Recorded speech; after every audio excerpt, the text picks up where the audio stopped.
And also your Hatteras, how do you say that, hon? Hatteras. And your Hatteras Hatteras weights, better known as a storm drain.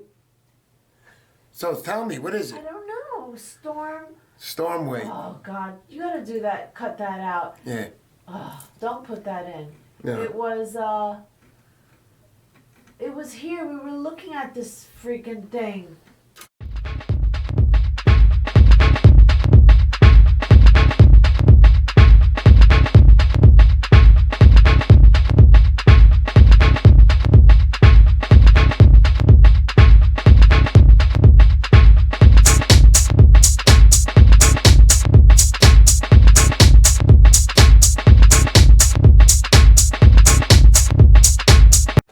Hey guys, welcome back. Mr. Poseidon here. Thank you guys to all my subscribers and to anybody else new who happens to be watching my channel right now. I am Mr. Poseidon, okay? So I do a lot of surf tripping trips, as you can see through my prior videos. Right now, today I'm gonna try something a little different. We're gonna do a little demonstration. I fish up here by the Hudson, and I'm gonna show you some of the products that I use to catch the stripers and how to catch them and what kind of rig I'm gonna be setting up.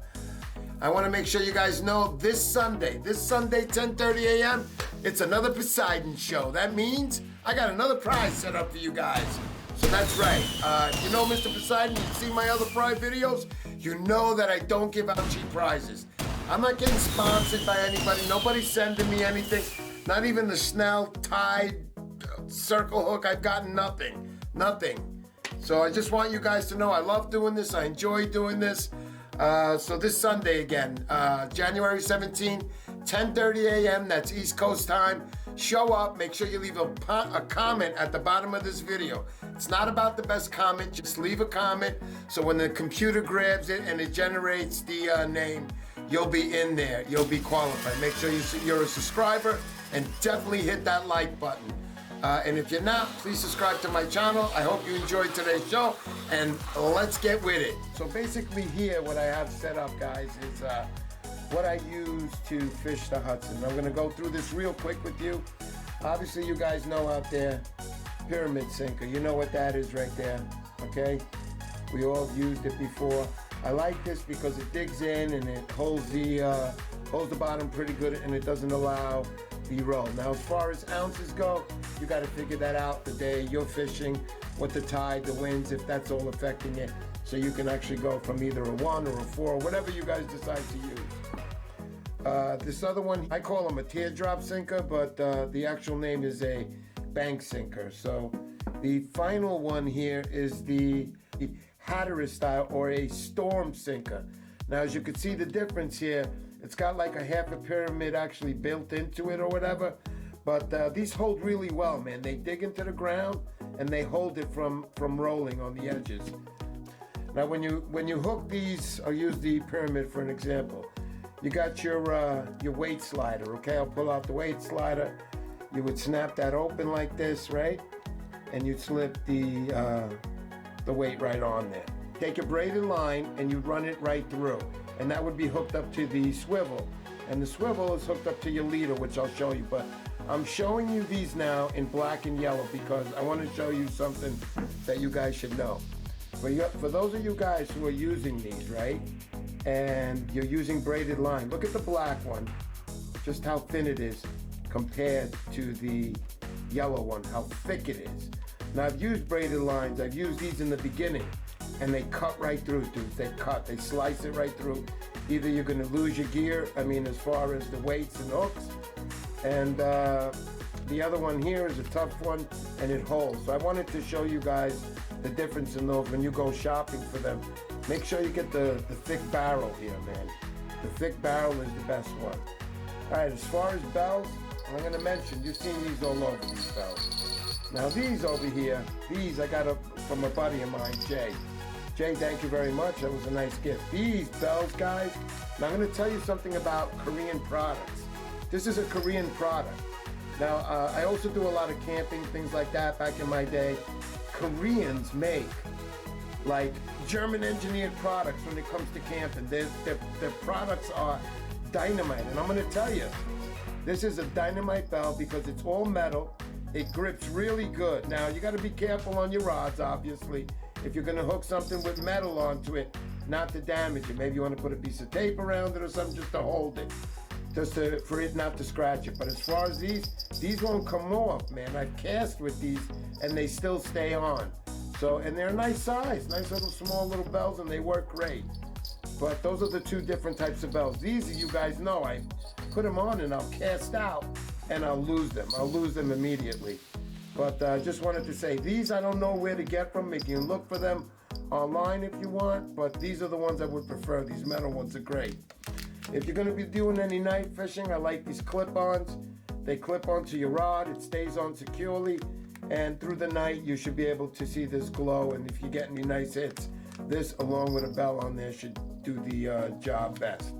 Now, as far as my leader is concerned, during the surfing season, I like using 80-pound leader. People say to me, 80-pound leader, how can you use that? Well, if I ever catch a big fish that I can grab onto that leader, my hand will wrap around that leader and be able to tug it good, and I won't be afraid of getting cut.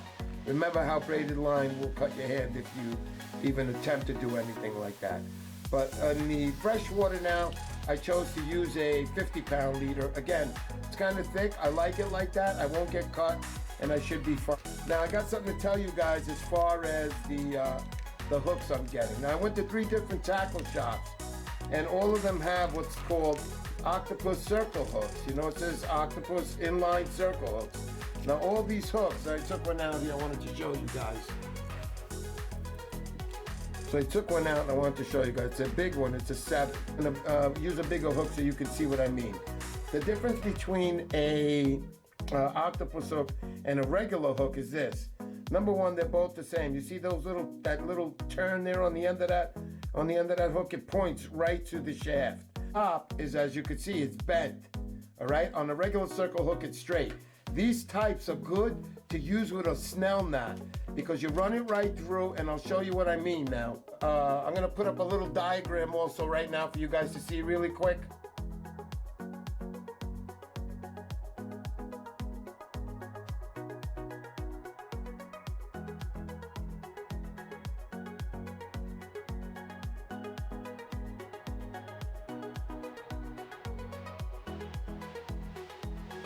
Okay, so you've seen the diagram right now, and you know what I mean by non-offset and offset. All right, in this demonstration, we're going to be using a number 7, and I'm going to be using the 50-pound fluorocarbon line. Supposedly, these fluorocarbon lines, guys, makes it less visible for the fish to see, so that's why we spend that little extra money for it.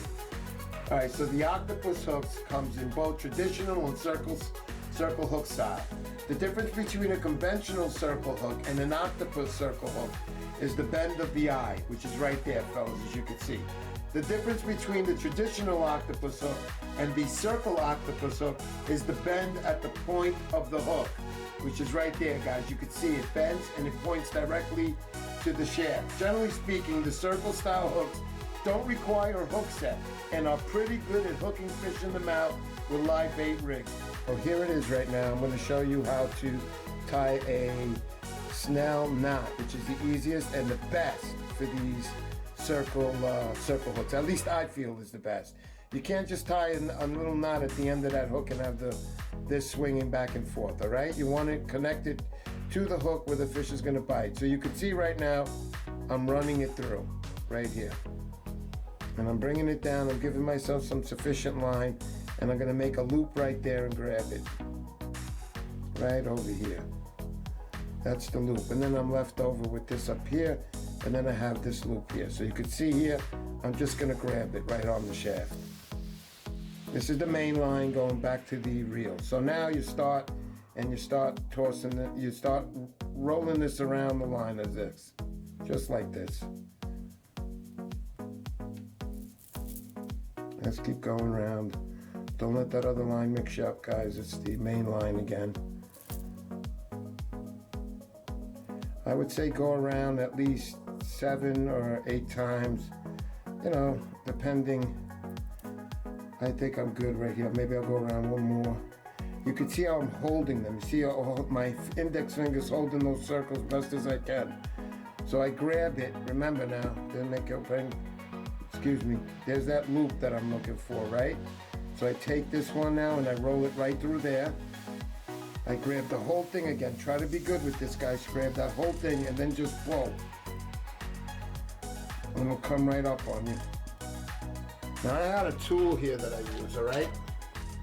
It's like a little hook that I made with a rubber piece. I grab it there and I just pull this tight. I pull it, I wrap it around my hand and I pull, it's tight. Yeah, it hurts my hand. Maybe you might want to wear a glove. I also, to spruce it up a little bit, I'll take my Leatherman pliers here and I'll grab this side, because this side I don't care. I'll just give that a little tug too. Nice and tight. So now I come in, I could just trim it a little bit, just like that. Break that little piece off, and there you have it. Look at this beautiful Snell knot around. Keep in mind, don't pass it through the back, because then it'll end up being, again, another bend like this. Always through the front, and there it is. You have a nice, beautifully set Snell knot on there. And with that, the next step would be putting a swivel on. And as you can see here, I use the package has been cut on top right because I opened it. Tsunami Swivels, and I like to use the size 6, 65-pound test. Works out great for this line, and get a quantity of 50 in here. It's nicely priced. Anyway, on this side, I usually stick with my trusty polymer knot. So I'll bend the line here. I'll make a little point on it by creasing it. Let's crease it right there so you can see. There we go, nice crease. While I'm creasing it, it makes it easier to put through the eye of the swivel, which I'm going to do right now, excuse me, once again. There we go. So right through the eye of the swivel, right there. So we run it through a little bit, and then what you're gonna do is you're gonna make a regular household knot out of this, okay? Just run it around like you've been making all your life. Look, I'm tying a regular household knot in a knot. Look at that. Look. Do you see it? There's the swivel on the bottom, and there is the knot. You can see it. All right, now the next step in this is to take the swivel and run it right through the knot. Can you see this, guys? See what I'm doing? The swivel where it is? See the knot? See the knot? That loop? Pass it right through the loop like that, and then just pull. Now make sure this loop right here, this loop we just ran it through, is on top of the eye right there. See, my thumb is connecting it all together there. And you pull it tight. Just pull it and it's good. Pull both of them tight. There we go. Beautiful. There we go. I like to take my needle nose pliers. I'm not going to be keeping on this side anyway. I'm going to be cutting off. So I just like to hold it and pull a little more on there. They're nice and tight. Okay, so basically after I pulled it a little bit with the pliers to tighten, I got what's called a polymer knot up here, which is pretty darn good, guys. And then you trim it. Put my scissors here for now. And you trim it right there. Leave a little excess, just a little bit, not much. And on the other side of this, you would tie your, braided line. Now I have a really short, just for the demonstration here, the leader's kind of short, but I like to leave my leader around 3 feet. And the final step is, before you tie that braided on now, you're going to be using your slider weights to hook that up here. So your other side here, your braided, or whatever you're using, you tie that on here. So this has free range of motion. So basically these circle hooks, the way they work is that they grab the bait and then they swim away. So basically you put that on, you put your weight on there, cast away, and you're set to go. One day I'll make a video upcoming soon down by the river, maybe even this week, of how I bait these up, show you guys how to catch a striper on the Hudson, which is always great. Okay, back to this. Okay guys, to start off and to finish off, what I'm going to say here is just make sure you follow all the codes in your towns, in your states. Follow everything. Make sure you get your licenses, your proper permits, and always be safe, and always follow the law, and you can have a long time fishing and for everybody ahead of us. As far as today's show, I hope you enjoyed watching me tie a octopus circle hook with a easy Snell knot, which is going to hold great, give you plenty of good fishing time. Put a nice bloodworm on there and you're all set. The Korean-made bells, Jay, thank you very much. You are the man, and you were right. These bells are absolutely magnificent, so these are good stuff here. Also, your weight sliders, don't forget them with the thick barrel. That's really important. I talked about that. And here I like to use the Hatteras sinker, other name known as the Storm sinker, which I love very much. Again, in the finals is I use the Gamakatsu hooks there. Good stuff. You're going to be using probably number 5s to start off in the rivers and see how that runs. Anyhow, again, the final say is Sunday, January 17th. That's this Sunday, guys, 10:30. I got my live stream. Please show up. I'm going to have a nice prize. If you can look at the last live stream, you'll see that I did have a nice prize. I had a nice waterproof backpack made by Drift. It's not no cheap stuff, guys. It was waterproof. Gentleman who won it, congratulations again. And one of my subscribers. And do subscribe. Leave a comment on the bottom of this video to be into the drawing, and show up and like the video and show up at the drawing on Sunday, and we'll talk some fishing on there also. So thanks for showing up today. Thanks for watching. I hope this was a little informative to you. Enjoy your times and be safe, people. Other than that, Mr. Poseidon out.